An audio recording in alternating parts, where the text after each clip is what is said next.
his mom and his sister, they can do whatever they want, but I want to attend the funeral. I'm sorry, I can't. Forgive me, but I just can't. But I'm gonna guarantee you, he's gonna have a funeral. I hope y'all enjoy the show. Hello, please, I need help. Please, I need help. 911, what is the address to your emergency? Hello? You're scrolling through TikTok, watching someone's perfectly styled wigs, their infectious energy, their talent on full display. 263,000 people follow them. They're living their truth, building their dream. And then in one night, it's all gone. Shot multiple times by the person who claimed to love them. But here's what makes this case even more devastating. New details have emerged that show just how calculated, how cold, and how tragic Maurice Harrison's final moments really were. If you want to stay updated on cases like this, cases that make you question everything you thought you knew about the people we follow online, do me a favor real quick. Hit that subscribe button, smash the like, and click that bell icon so you never miss an upload from Shadow Crime. Trust me, you're going to want to hear what we uncovered about this case. Now let's get into it. Maurice Harrison, known to the world as Girlalala, wasn't just another influencer chasing viral moments. She was a 21-year-old hairstylist in South Florida with real talent and real passion. When you watched her content, you didn't just see someone doing hair. You saw an artist. You saw someone who had found their calling and was living it authentically. She was a prominent figure in the South Florida transgender community, someone who inspired others to be themselves unapologetically. Over 250,000 people connected with her journey, her creativity, her spirit. But behind all those smiles and perfectly curated posts, Maurice was trapped in something dark. She'd been dating Shanoyd Whyte Jr. for 3 years. 3 years. And if you go back through her old videos, the ones people started examining after her death, you'll find something chilling. In one video, she has visible cuts on her nose and under her eye, and she says something that should have set off alarm bells for everyone watching. She said they always fight. Not sometimes. Not occasionally. Always. Think about that word for a second. Always. When someone tells you they always fight with their partner, what does that actually mean? Because healthy relationships have disagreements.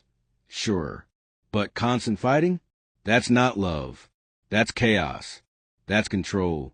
That's danger wrapped up in the illusion of a relationship. And here's what makes it even worse. He already done slapped me in my mouth tonight. Yesterday, put a knot on my face. Like, it like could go down like that. I can't even see it, but it was like right here. Face was like, where did the cut at? Scratched me in my face right here. I don't know if I could see it, like right there. Bro, the boy is crazy. Like, look at my arms. Because of him. Knees. Bruh. When I tell you I'm done. Like, it's over with. Like, I promise you it's over with. Shanoyd Whyte Jr. had already shown everyone exactly who he was. Back in 2022, 3 years before he killed Maurice, Whyte was arrested for domestic violence against a completely different victim. Let that sink in for a moment. This man had a record. He'd already put his hands on someone else. The system knew about him. And yet, somehow he was still free. Still in Maurice's life. Still able to hurt her. Now here's where the new details get absolutely haunting. On November 15th, 2025, Maurice and Whyte got into another argument while sitting in a car. We don't know what sparked it, and honestly, it doesn't even matter because nothing justifies what happened next. According to what Whyte told police, Maurice pulled his hair during the argument. That's what he claims triggered him. She pulled his hair. And his response? He pulled out a gun and shot her multiple times. But wait, it gets worse. Way worse. After shooting Maurice, while she was still alive and bleeding in that passenger seat, Whyte called 911. The audio of that call was just released, and listening to it is honestly disturbing. He's panicking, desperately pleading for help. Please help. Hello? I need help, please. I need help. I don't know the address. Just check. Just check, please. He sounds terrified, right? Like someone who just witnessed something horrible. Except he wasn't a witness. He was the one who pulled the trigger. Please, no. 911. Please. Emergency. Hello, please, I need help. Please, I need help. 911, what is the address to your emergency? Hello? Hello, can you hear me? Yes, I don't know the address, bro. Just check. Just check, please. Okay, are you at a house, apartment, or business? Yes, I'm at a house. I'm at a house. Okay, tell me exactly what happened. Tell me exactly what happened. Please. Okay, we have a call incident for service. Who's... Hey, come on. All right, thank you. Stay on the line with me.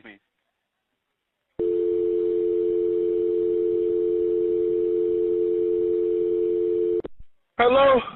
Yes, Hello? this is 911. Stay on the phone with me, okay? Yes, hello? This is 911. Hello? This is 911. Get here. Hurry up and get here. Who's calling me? Hurry up and get here. Stay on the line with me. I need you to stay on the line with me, okay? Please. Tell me exactly. Please. On the way. I need you to stay on the line with me, okay? Stay on All the line. right. Do not disconnect. Are you able to give me a good address? Stay on the line with me, okay? All right. They're coming as quickly as they can, okay? They're coming. They're on the way. Me and you talking is not delaying them. Stay on the phone with me. Stay on the line with me. What kind of person shoots someone multiple times and then immediately calls for help? Think about the psychology of that for a second. Was it genuine panic? Was it guilt? Or was it something more calculated? Like he realized what he'd done and knew he needed to control the narrative before police arrived? Here's what really gets me, though. There was a Tesla parked nearby with one of those door cameras, the kind that automatically records when there's movement around the vehicle. That camera caught something absolutely chilling. The footage shows White getting out of the driver's side after the shooting. Then you see Maurice, bleeding and desperate, trying to get out of the car. She's trying to escape. She's trying to get help. And what does he do? He grabs her by her hair and physically forces her back inside the vehicle. During questioning, White told deputies they'd been together for 3 years and argued often. He admitted to pulling his firearm during the argument, but then stopped talking, saying he didn't want to incriminate himself. Too late for that, don't you think? Maurice was rushed to the hospital, but died from her injuries. 21 years old. Gone. And here's something that breaks my heart even more. Her brother had been shot and killed just 3 months earlier in August 2024. Her family had already buried one child to gun violence. They'd already experienced that unbearable pain. And now they had to bury another. But the tragedy didn't end with Maurice's death. New details emerged about the funeral arrangements that added another layer of heartbreak to this story. Maurice's father made a shocking statement in a video. He said he would not attend the funeral if his child was buried in a wig. He wanted Maurice buried as how God gave him, not as Girlalala. In the video, he said, "Y'all want to put my son in a wig. Y'all doing this for the show. Y'all ain't worried about my son." The family arranged a compromise, a 2-part memorial. On Friday, December 6th, fans and friends could view Girlalala in a wig, dressed as a person they knew and loved. But the Saturday funeral service would be for family only, with Maurice dressed differently, not in feminine attire. Can't even bury my son in peace. Y'all want to put the man in the wig. I ain't letting no preacher stand up. Ain't no ordained, anointed preacher gonna do that. Stand up with no man and preach in the wig. Stop it. Y'all doing this for the show. Y'all ain't worried about my son's soul. Please, I ask y'all to have Friday. I'm going to get a word, Girlalala. Whatever y'all want, Girlalala. I don't know him as that. I ain't taking that from his followers, from his crowd, none of that. Y'all can have that. Put him in the wig. The viewing is open for the public. Come see him. I ain't taking that opportunity from y'all. I don't want none of his followers, likes, none of that. The funeral Saturday. Put my son in the pot smoke, braids with a sharp tape, or afro for the last time. I ain't attending no funeral with my son that God gave to me as a boy in no wig.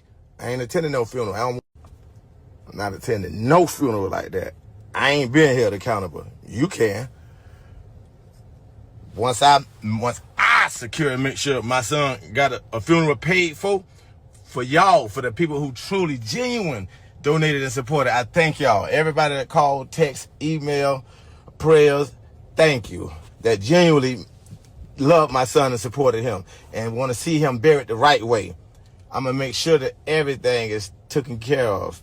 And then I'm going to release his mom and his sister. They can do whatever they want. But I want to attend the funeral. I'm sorry. I can't. Forgive me, but I just can't. But I'm going to guarantee you he's going to have a funeral. I hope y'all enjoy the show. The Girlalala show. Enjoy it. I ain't taking nothing from none of his followers, nothing. I don't want no money, nothing. I'm going to give y'all a receipt.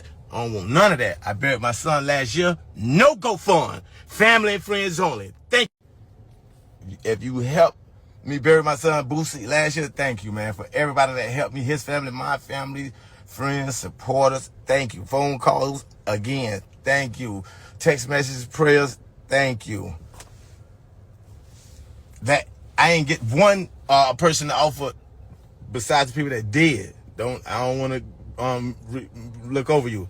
One person said, "Oh, I do this for Boosie. I do this. Oh, let me help. Let me do this." But everybody want to attach their son, they self to Girlalala. Everybody want to make profits off of my pain, bro. Please let me rest. Y'all can have the funeral. Let me rest, bro. Let me rest. I enjoy my peace. Let me rest. Can you imagine? Even in death, Maurice couldn't just be herself. Even in death, there was conflict about her identity. The community response was overwhelming, though. A GoFundMe raised over $19,000 for funeral expenses.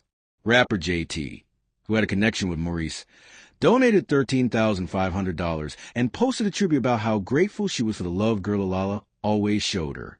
About 100 people attended the memorial with pink balloons and T-shirts printed with Maurice's image. Friend Jazzman Lassane spoke, saying Maurice loved the feeling of making people smile, making people happy.